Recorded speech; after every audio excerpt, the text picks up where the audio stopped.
Good morning, जय हिंद दोस्तों आज मैं फिर से एक बार अभ्युदय डिफेंस एकेडमी के चैनल पे आप लोगों को क्वेश्चंस लेकर के आया हूँ। 40 क्वेश्चंस बताऊंगा, साथ ही में कुछ और बातें मैं आप लोगों को बताऊंगा। सो कैडेट्स, दिन दूर नहीं है, बहुत ही जल्दी आपका एग्ज़ाम होने वाला। 30 के बाद आपके सारे एग्जाम्स स्टार्ट हो जाएंगे, अग्निवीर के, ट्रेडमैन के, आर्मी क्लर्क के और आपके जो ट्रेडमैन के, ठीक है। तो उसको तैयारी पूरे जोरों शोर से कर दीजिए और आप कोशिश करके दिन रात एक कर दीजिए। ये 20 दिन 25 दिन जो बचा है, निश्चित रूप से बहुत ही इम्पोर्टेंट दिन है, ठीक है। इम्पोर्टेंट दिन है 25 है। तो आइए हम लोग अब शुरू करते हैं अपने इस क्वेश्चन को। खटाखट आप लोग जवाब दीजिए और हम बहुत तेज़ी से लेकर के इसको आगे बढ़ते रहेंगे आपके जवाब के साथ। बिना आपके जवाब के मज़ा नहीं आता। इससे आपको पता चलेगी कि आपकी तैयारी क्या हो रही है, आपकी कितनी तैयारी हुई है, इसके बारे में भी आइए हम देख लेते हैं। कौन सा क्वेश्चंस किस दिन आया था, तो तकरीबन सब 2024 के ही ये क्वेश्चंस हैं हमारे, ठीक है, जो हमने आप लोगों को सम्मुख दिया है। तो पहले श्योर कर लीजिए मेरी आवाज़ सब तक पहुंच रही है कि नहीं पहुंच रही है।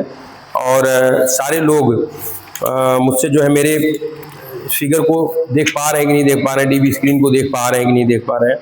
तो हम लोग शुरू करते हैं। चलिए, जवाब आ गया, ठीक है, कोई बात नहीं। चलिए देखिए, पहला क्वेश्चन है, अनब्रेकेबल किसकी आत्मकथा है? अनब्रेकेबल किसकी आत्मकथा है? पहला है क्वेश्चन मैरी कॉम, क्रिस मेल, सानिया मिर्जा, साइना नेहवाल। बहुत ही इंपॉर्टेंट है। इन्हीं खिलाड़ियों में से किसी का अनब्रेकेबल। देखिए, बहुत ही लो महिला है वो, जिन्होंने अपने जीवन को दोबारा शुरू किया, ठीक है। उन्होंने अनब्रेकेबल लिखा, उस भी उन्होंने अपने ही जीवन पर ये मतलब किताब लिखा ही था। तो चलिए देखें कौन है। चलिए उत्तर दीजिए। ए, बी, कितने लोग हैं? थैंक यू, बहुत अच्छा।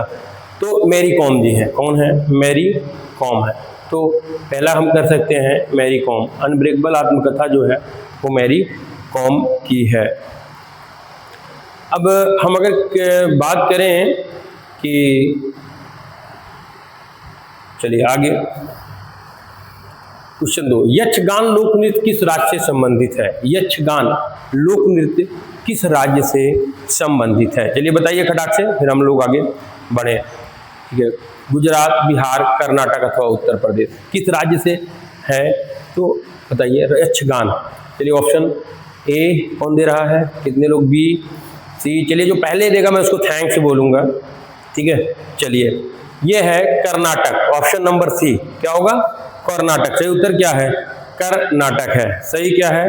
कर्नाटक है, ठीक है। देखिए, मैं यहाँ पर नाम और गुजरात और बिहार इनका नहीं ले रहा हूँ। मैंने पहले कई बार भी मैंने इस चीज़ को आपको पढ़ाया है और फिर कह रहा हूँ कि स्टेट वाइज देख लीजिए कौन से हैं। तो यहाँ मैं नहीं, पिछले वीडियोज़ में इस पर चर्चा हो गई है, तो मैं आज केवल यक्षगान पर चर्चा कर रहा हूँ।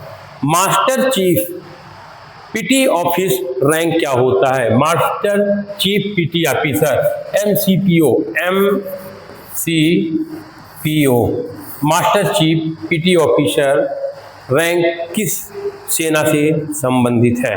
चलिए बताइए किस सेना से संबंधित है? वायुसेना, थल सेना, इनमें से कोई नहीं। थल सेना आपको मैंने बता रखा है, सारे इसके पहले वाले मॉडल पेपर में भी मैंने सारे रैंक को बता दिया था। तो नौसेना, वायुसेना के रैंक हैं, इनको भी हम आपको चलिए बता देते हैं। तो ठीक है, MCP ये नौसेना, ऑप्शन नंबर 1 नौसेना से संबंधित है। नौसेना के जो हैं उनको रैंक हम बताते हैं। Chief, master chief PT officer oblique सूबेदार मेजर, SM। आर्मी में कौन होता है? SM होता है। आर्मी में कौन होता है? SM में होता है। और वायुसेना में होता है सार्जेंट। कौन होता है? सार्जेंट होता है। कौन होता है? सार्जेंट, सार्जेंट होता है। तो आपको ये ध्यान देना है कि army,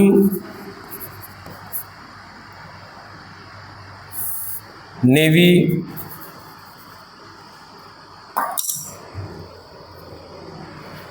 air force,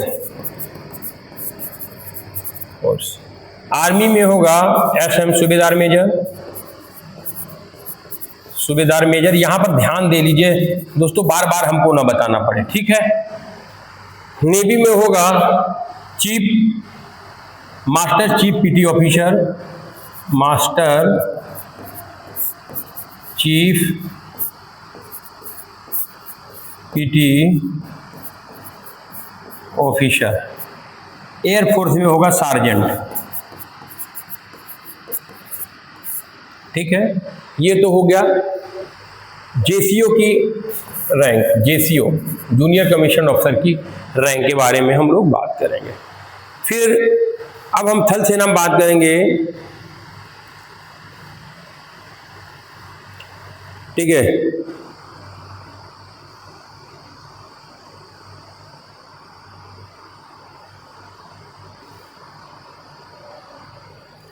master chief PT master प्रथम श्रेणी से हो गया। देखिए यहाँ पे थोड़ा सा गलती हो रही है, इसको सुधार लीजिए।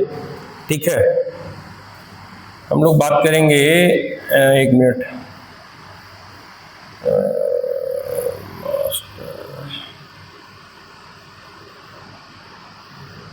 ये सार्जेंट होगा और ये होगा, आप यहाँ से सही कर लीजिए। आर्मी में होगा हवलदार, हवलदार। यहाँ पे होगा MCPO master chief PT officer, first होगा, वहाँ पर सार्जेंट होता है। ठीक है, फिर हम उससे नीचे बात करेंगे। हवलदार के नीचे नायक होता है, मैंने कल बता रखा था, NCO कह सकते हो इसको, NCO नॉन कमीशन अफसर, नॉन कमीशन अफसर NCO हो गया। फिर हम लोग बात करेंगे नायक के बराबर यहाँ पर कारपोरल हो जाता है, कारपोरल, कारपोरल होगा। और अगर हम एयरफोर्स की बात करेंगे तो मास्टर चीफ पीटी ऑफिसर द्वितीय। ठीक है, हम बात करेंगे सार्जेंट नहीं corporal.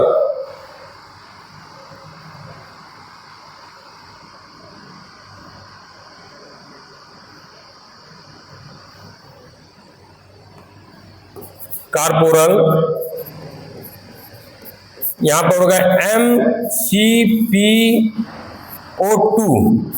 Master chief PT officer द्वितीय हो जाता। ठीक है, फिर यहां हो गया लॉन्स नायक,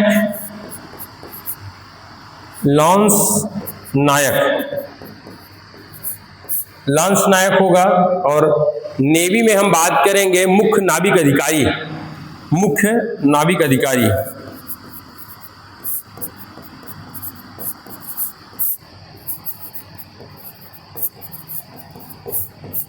मुख्य नाविक अधिकारी। और यहां पर होगा प्रमुख एयरक्राफ्ट मैन, प्रमुख एयरक्राफ्ट मैन,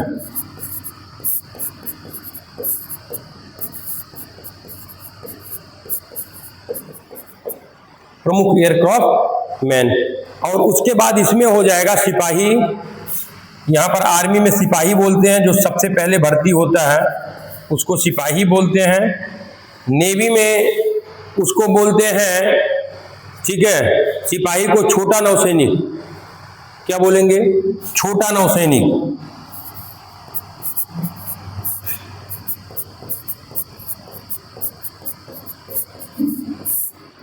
छोटा नौसैनिक बोलते हैं। और आपका एयरफोर्स में बोलेंगे aircraft man, aircraft man.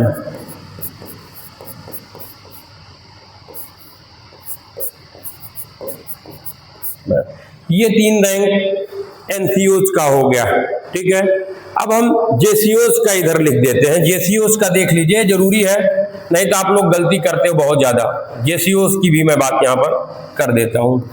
JCO junior commission officer, JCO का full form junior commission officer होता है। ये आर्मी हो गया, ये हो गया एयरफोर्स,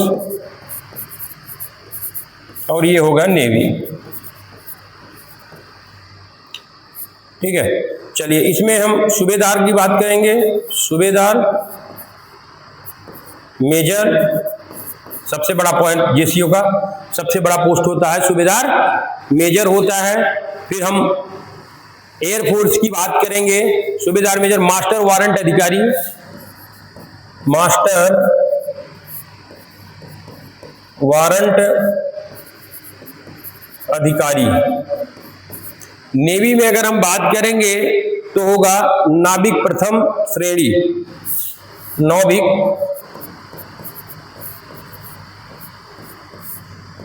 प्रथम श्रेणी। फिर हम बात करेंगे यहाँ पर आर्मी में सूबेदार, सूबेदार आ जाएगा। और हम नेवी में एयरफोर्स में बात करेंगे सूबेदार में वारंट अधिकारी, केवल उसको वारंट अफसर बोलते हैं, वारंट अधिकारी बोलते हैं। और आपके एयरफोर्स में आपको बोलेंगे वारंट अफसर, और नेवी में बोलेंगे नाविक प्रथम, वारंट अधिकारी नाविक प्रथम नहीं, उसमें सूबेदार अग्रणी बोलेंगे, ये हो जाएगा इसका। और नेवी में हो जाएगा इसका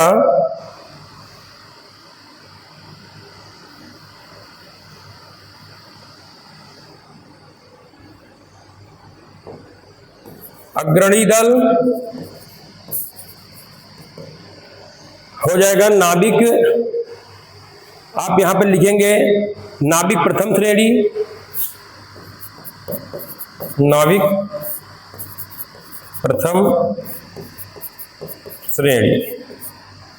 ठीक है, अब यहां पर आ जाएगा, ये 1 हो गया, ये 2 हो गया, ये 3 हो गया। नायब सूबेदार, नायब सूबेदार, नायब सूबेदार का एयरफोर्स में जो होता है वो जूनियर वारंट अफसर हो जाता है, जूनियर वारंट अफसर। हम बात करेंगे नेवी में, तो नेवी में होगा नाविक द्वितीय श्रेणी, नाविक प्रथम श्रेणी, नाविक श्रेणी। तो ये दोस्तों हो गया। फिर से आइए हम बात करें एमसीओ का, देख लीजिए। तो आर्मी में हवलदार, हवलदार में MCQ 1 होता है और सार्जेंट होता है। कभी कभी पूछते हैं कि आर्मी में हवलदार, एयरफोर्स में क्या होगा, सार्जेंट होगा। नायक MCO सेकंड कारपोरल, लॉन्स नायक मुख्य नाविक प्रमुख एयरक्राफ्ट मैन, इसमें सिपाही होता है, इसमें होता है छोटा नौसैनिक, उसमें होता है एयरक्राफ्ट मैन। जो अग्निवीर से भर्ती होते हैं सिपाही, फिर छोटा नौसैनिक, एयरक्राफ्ट मैन बोले जाते हैं। उसके बाद JCO की बात करेंगे, सूबेदार, सूबेदार के बाद नायब सूबेदार, फिर सूबेदार, फिर सूबेदार मेजर, ऑफिसर जूनियर वारंट अफसर, वारंट अधिकारी, मास्टर वारंट अधिकारी, इसमें है नाविक द्वितीय, नाविक प्रथम और अग्रणी दल। और क्या बोलेंगे, अग्रणीय दल। ठीक है, ये आपके डिस्ट्रीब्यूट हुए। चलिए छोड़िए इसको। नील विद्रोह कहाँ हुआ था? बंगाल, बिहार, उड़ीसा, उत्तर प्रदेश। नील विद्रोह गांधी जी के पहले हुआ था, गांधी जी वादत किए थे, चंपारण की यात्रा किए थे, नील विद्रोह उधर मिला था, तो बिहार में हुआ था। कहाँ पे हुआ था? बिहार में। तो जो ये है वो कहाँ हुआ था? बिहार में हुआ था। ठीक है, आप ध्यान दीजिए। अगला, वरुण भारत और किस देश के बीच नौसैनिक अभ्यास है? वरुण भारत और अन्य देश के, कौन से देश के बीच में नौसैनिक अभ्यास था? अरुण ये तो तय है कि नौसैनिक अभ्यास था, लेकिन किन किन देशों के बीच में हुआ था ये आपको देखना है।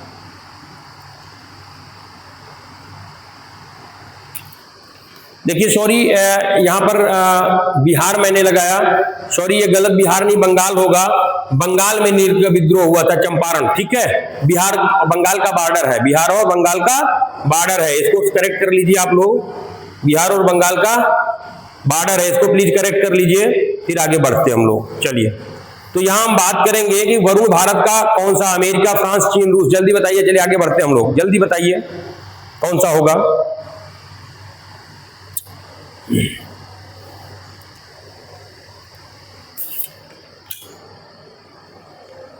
चलिए, फ्रांस, भारत और फ्रांस के बीच में हुआ था, भारत और फ्रांस के बीच में हुआ था, ये संयुक्त अभ्यास था। ठीक है, चलिए आगे हम लोग बात करेंगे।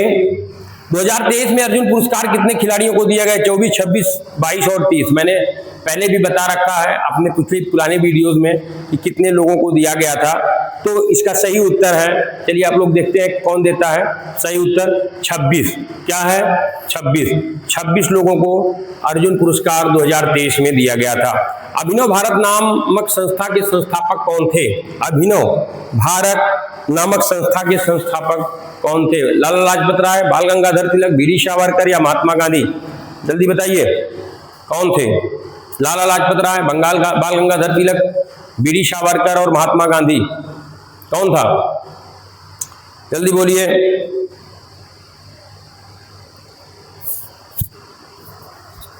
बीडी सावरकर जी थे। क्या थे? Option number C, B D Savarkar. ठीक है, अभिनव भारत नामक संस्था का।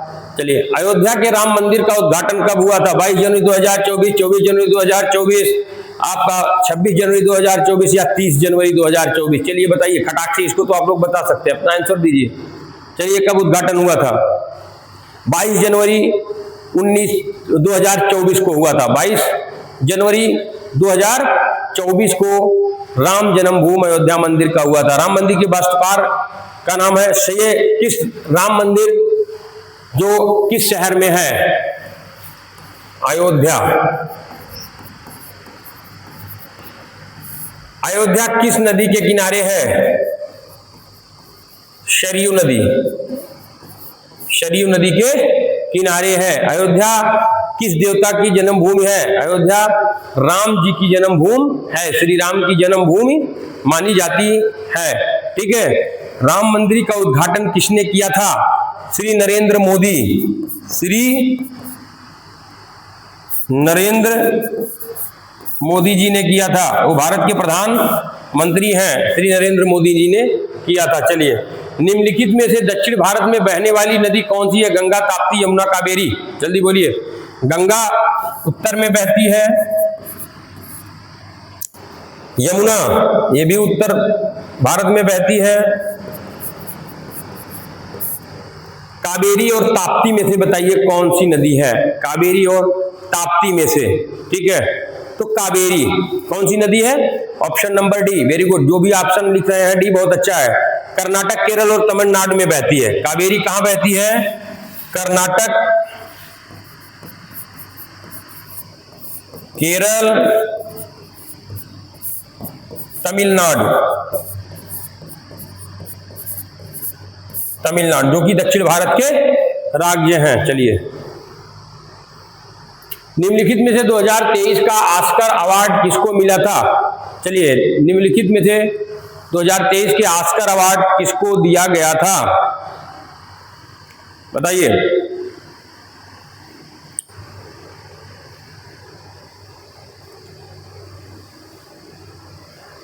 ट्रिपल आर, RRR, जिसको ट्रिपल आर भी बोलते हैं। ऑस्कर फिल्म अवार्ड है।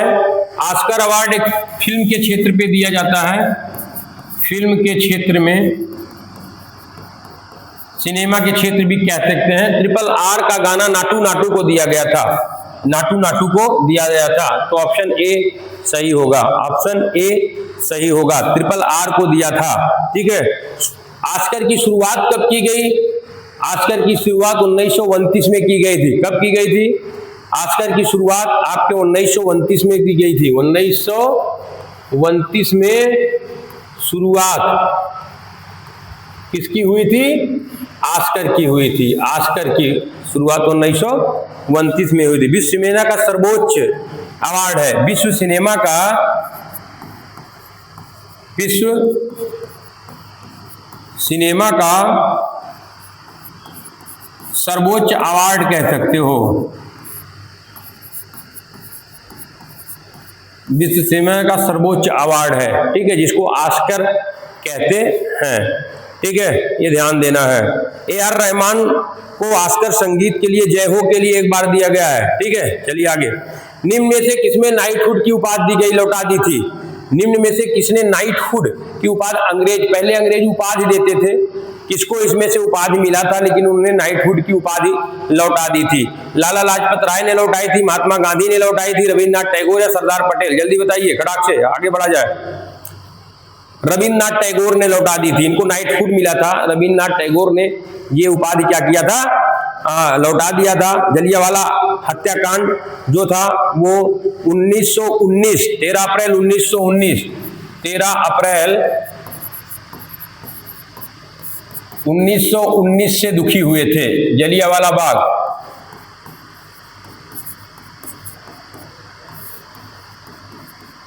कांड से दुखी हुए थे। ठीक है, और इन्होंने क्या किया था? इस उपाधि को लौटा दिया था। ठीक है,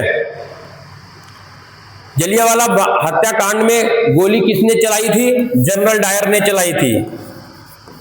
जनरल डायर ने चलाई थी, ये ध्यान दीजिएगा। चलिए आगे।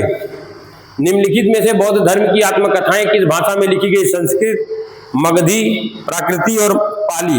बौद्ध धर्म के आत्मकथाएं जो है वो किस भाषा में लिखी गई? 12 क्वेश्चन, नंबर 12। चलिए बताइए किस भाषा में लिखी गई? संस्कृत, ये तो वैदिक भाषा है।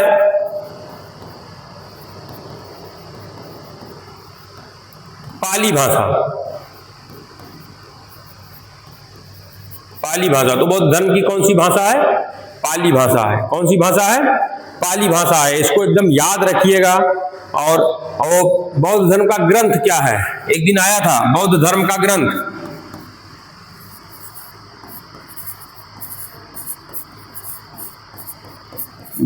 त्रिपिटक है।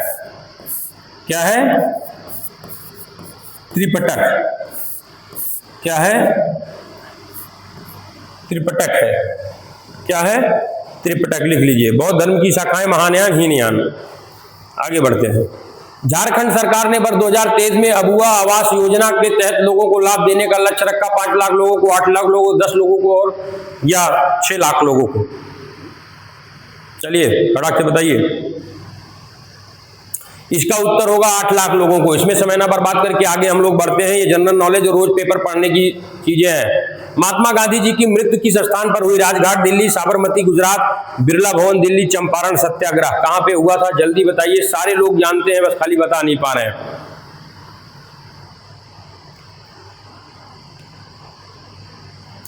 बिरला भवन दिल्ली में हुआ था। बिरला भवन दिल्ली में हुआ था। राजघाट में दफनाए गए थे ये। यहीं पर इनका जो है समाधि स्थल है। समाधि स्थल यहां इनका क्या है? समाधि स्थल है। किसका? गांधी जी का। साबरमती इनका आश्रम था, इन्होंने स्थापित किया था साबरमती नदी के किनारे। ठीक है। चंपारण सत्याग्रह किए थे ये। कोणार्क सूर्य मंदिर किस राज्य में स्थित है? इसको सारे लोग बताएं। पिछले एपिसोड में भी इसको पढ़ाया जा चुका। कोणार्क सूर्य मंदिर उड़ीसा में है। कहां पे है? उड़ीसा में है। कोणार्क सूर्य मंदिर। चिल्का उड़ीसा में है और जगन्नाथपुरी भी उड़ीसा में है। आगे। जीवाणु जनित रोग है एड्स, चिकनगुनिया, हैजा और मलेरिया। जल्दी बताइए। जीवाणु जनित रोग हैं, जीवाणुओं से जो फैलते हैं। हैजा, हैजा जीवाणुओं से फैलता है। ठीक है। हैजा किससे फैलता है? जीवाणुओं से फैलता है। ध्यान दीजिएगा। ठीक है।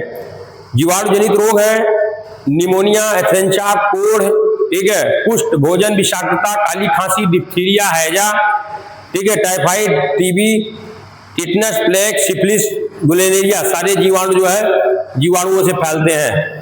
बिना अणु के ऊष्मा का संचालन एक पिंड से दूसरे पिंड में किस विधि से होता है?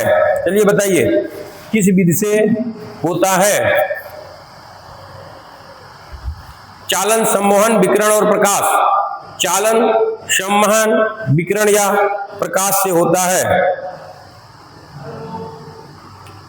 चलिए विकिरण से होता है। सारे लोग जानते हैं विकिरण किससे होता है? विकिरण से होता है। तो option C is the right. Okay. चलिए किस अवस्था में अंतरा आणविक बल नगण्य होता है? किस अवस्था में अंतरा आणविक बल नगण्य होता है? जल्दी बताइए। अंतरा आणविक बल किसमें होता है?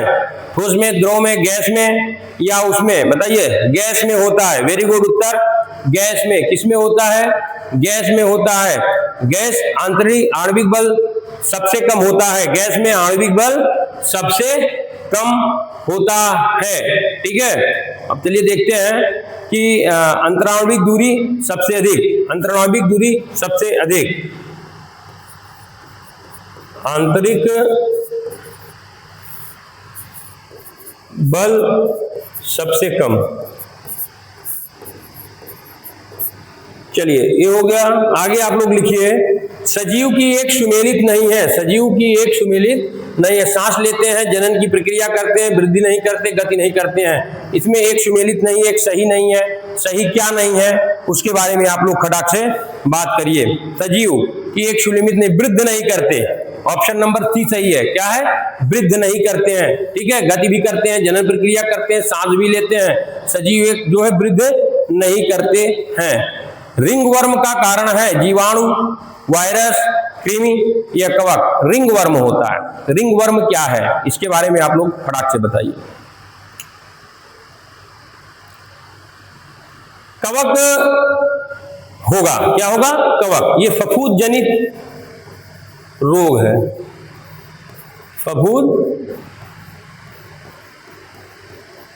फफूंद जनित रोग है। क्या है? फफूंद जनित रोग है। तो रिंगवर्म अगर हम बात करेंगे तो रिंगवर्म होगा। ठीक है, इससे गंजापन, अस्थमा, एलिकूट, खुजली, दाद इत्यादि होता है। चलिए आगे हम लोग बात करते हैं। 9वां हिकोह की अपक्रिया कहलाती है। चलिए बताइए, 9वां हिकोह की NaOH और HCOOH अपक्रिया कहलाती है। क्या कहलाती है बताइए? उदासीनीकरण कहलाती है। उदासीनीकरण कहलाती है। चलिए आगे हम लोग बात करते हैं। 22 नंबर, किसी रासायनिक अपक्रिया में संयोजन का व्युत्क्रम क्या होगा? किसी रासायनिक अपक्रिया में संयोजन का व्युत्क्रम क्या होगा? योगात्मक होगा, विघटन होगा, अपचयन होगा या फिर विस्थापन होगा? जल्दी आप लोग बताइए। चलिए देखता हूं। वेरी गुड, विघटन होता है। क्या होगा? विघटन होगा। सही उत्तर विघटन होगा। अगर हम ठीक है तो बी ऑप्शन सही है। बी ऑप्शन सही है। क्या होगा? विघटन होगा। इसके पीछे चर्चा हो चुकी है। प्रकाश की किरण का विचलन सबसे ज्यादा किसमें होता है? पानी, कांच, वायु या निर्वात? प्रकाश किरण की विकिरण सबसे अधिक किसमें होता है? पानी, कांच, वायु या निर्वात में? चलिए बताइए। प्रकाश की विकिरण सबसे अधिक वास्तव में कौन सा उत्तर है आपका? कांच। कांच में होता है। क्या होता है? कांच में होता है। तो प्रकाश के विकिरण का विचलन सबसे ज्यादा कांच में होता है। प्रकाश की किरण का वर्ण विक्षेपण होना प्राकृतिक रूप से क्या दर्शाता है? कांच का किरण का वर्ण विक्षेपण होना प्राकृतिक रूप से क्या कहलाता है? जल्दी बताइए आप लोग खड़ाक से। क्या कहलाएगा? चलिए बताइए।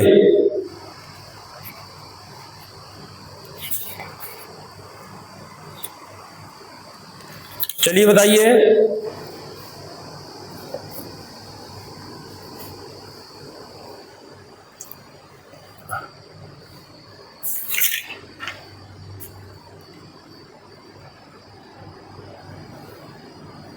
इंद्रधनुष प्रकाश का विकिरण ये क्या होता है? बारिश के बूंद और प्रकाश। बारिश की बूंदों पर जब प्रकाश पड़ता है तो उसमें से क्या होता है? विकिरण होता है। तो उससे क्या दिखाता है? इंद्रधनुष दिखाई पड़ता है। 7 रंग। लार्वा का वयस्क के में बदलना क्या कहलाता है? कायांतरण, रूपांतरण, स्थानांतरण, परिवर्तन? लार्वा का वयस्क में बदलना क्या कहलाता है? जल्दी बताइए। कायांतरण कहलाएगा। क्या? ऑप्शन नंबर ए कायांतरण कहलाता है। लार्वा वयस्क में बदलने की क्रिया है। मेढक लार्वा वयस्क में बदलता है। ठीक है, काया का अंतरण होता है। हम जब वायु अंदर लेते हैं तो वायु हमारे नथुनी से होते हुए कहां जाती है? जब हम वायु लेते हैं तो वायु हमारी नथुनी से होते हुए कहां जाती है? जब वायु हम लेते हैं तो वायु हमारी नथुनी नाक से होते हुए कहां जाती है? आहार नाल से होकर के जाती है। कहां से जाती है? आहार नाल से होकर के जाती है, गले से ही होकर के जाती है। ध्यान दीजिए। डेसिबल ध्वनि की क्या बताती है? क्वेश्चन है 27। डेसिबल ये ध्वनि की क्या बताती है? चलिए, डेसिबल आवृत्ति बताती है, तरंगदैर्घ्य बनाती है, आयाम बताती है या कंपन? उसकी कंपन बताती है। क्या बताती है? कंपन। जो हिलता है वो तो ऑप्शन नंबर डी सही होगा। डेसिबल ध्वनि की क्या बताती है? तो डेसिबल ध्वनि की कंपन बताती है। प्रकाश में वस्तु किसकी वजह से दिखाई पड़ता है? प्रकाश में वस्तु किसकी वजह से दिखाई पड़ता है? परावर्तन, अपवर्तन, विपवर्तन, प्रकीर्णन। हमको कोई वस्तु प्रकाश में दिखाई पड़ता है और किस वजह से दिखाई पड़ता है, ये आपको ध्यान देना है। तो परावर्तन के कारण दिखाई पड़ता है। किसके कारण? परावर्तन के कारण दिखाई। प्रकाश की किरण अपवर्तित सतह पे टकराकर उसी स्थान पे लौट जाती है, दर्पण में प्रतिबिंब बनता है और बोर्ड दीवार पर लिखा हुआ हमको क्या होता है? दिखता है। चलिए, रंगों के विभक्त को क्या कहते हैं? विवर्तन, अपवर्तन, प्रकीर्णन या परावर्तन? रंगों के विभक्त को सारे लोग आप जानते हो, जल्दी से आप बताइए क्या कहलाता है? विवर्तन, अपवर्तन, प्रकीर्णन या परावर्तन? चलिए बताइए क्या कहलाएगा? जल्दी बोलिए, समय में वेट कर रहा हूं। गुड, चलिए आप अपना उत्तर खटाखट दिए रहिए, ठीक है। प्रकीर्णन कहलाएगी। क्या कहलाएगी? प्रकीर्णन। अगला क्वेश्चन, किसी पिंड का संवेग बराबर होता है द्रव्यमान गुणे त्वरण, द्रव्यमान गुणे वेग, बल गुणे विस्थापन, बल गुणे लंबाई। चलिए बताइए, इसको सब लोग बताएंगे, खटाक से बताइए। किसी पिंड का संवेग द्रव्यमान गुणे त्वरण, बल गुणे विस्थापन, द्रव्यमान गुणे वेग होगा। क्या होगा? द्रव्यमान गुणे वेग होगा। द्रव्यमान गुणे वेग और द्रव्यमान गुणे त्वरण, ठीक है। द्रव्यमान गुणे त्वरण बराबर बल, द्रव्यमान गुणे त्वरण बराबर बल, द्रव्यमान गुणे वेग बराबर संवेग।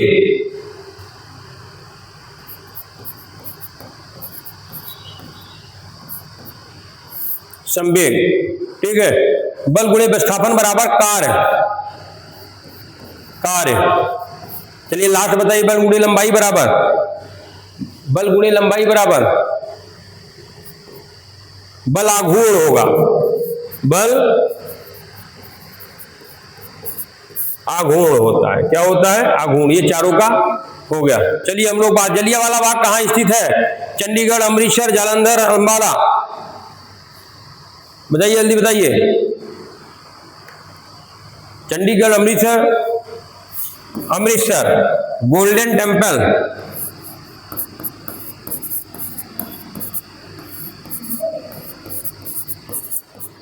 जिसको हम स्वर्ण मंदिर बोलते हैं, ये भी अमृतसर में है। जलियांवाला बाग अमृतसर में है ही। चलिए, गेटवे ऑफ इंडिया कहां स्थित है? बंगलोर, कोलकाता, मुंबई, नई दिल्ली। इंडिया गेट तो नई दिल्ली में है।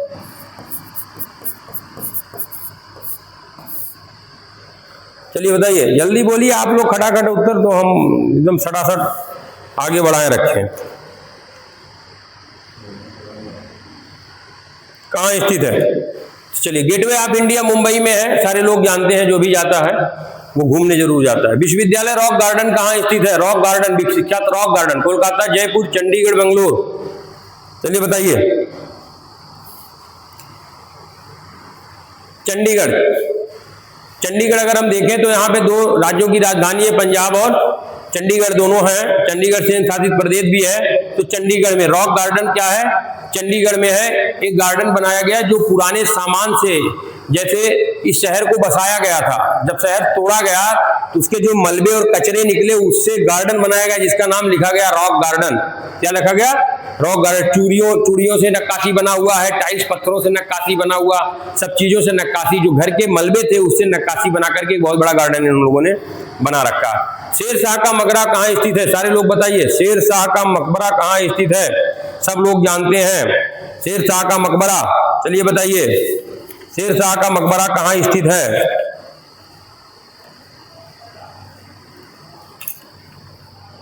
चलिए बताइए, शेरशाह का मकबरा। अब इसको तो कम से कम आप लोग बता ही दीजिए।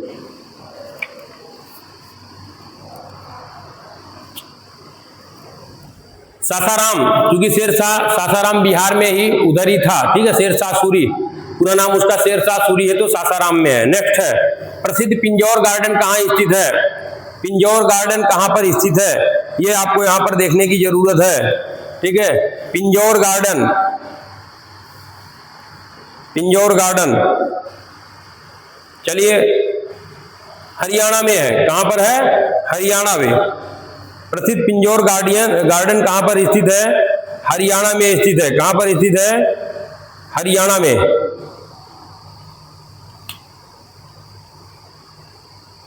चलिए अगला question, Khudabakhsh oriental public library स्थित है। खुदाबख्श कोलकाता, दिल्ली, लखनऊ, पटना। खुदाबख्श की बात हो रही है यहां।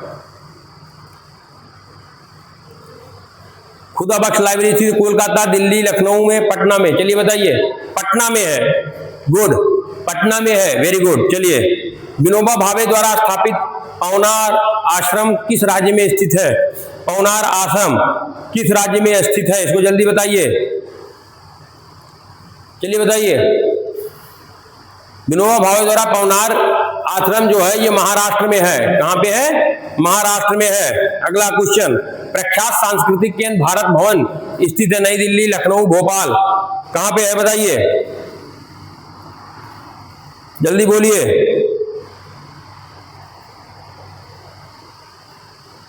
प्रख्यात भारत भवन भोपाल में अवस्थित है। चलिए अगला, पर्वतीय नगर मंसूरी किस राज्य में स्थित है? पर्वतीय नगर मसूरी किस राज्य में स्थित है? जल्दी बताइए। उत्तर प्रदेश, उत्तराखंड, हिमाचल प्रदेश, मध्य प्रदेश। उत्तराखंड। उत्तराखंड में है। पहाड़ों की रानी के नाम से जाना जाता है। पहाड़ों की रानी। कहते हैं कि देहरादून का मौसम, मसूरी का फैशन दिन में, कहते हैं देहरादून का मौसम और देहरादून का फैशन और मसूरी का मौसम दिन में 6 बार बदलता है। ये ध्यान दीजिएगा। मसूरी का मौसम बहुत तेजी से बदलता है और देहरादून में फैशन बहुत तेजी से बदलता है। तो देहरादून का फैशन और मसूरी का मौसम दिन में 6 बार बदलता है, उत्तराखंड में है। चलिए, डलहौजी पर्वतीय नगर किस राज्य में है? डलहौजी, लॉर्ड डलहौजी किस राज्य में है? चलिए बताइए। उत्तर प्रदेश, उत्तराखंड, हिमाचल प्रदेश, जम्मू।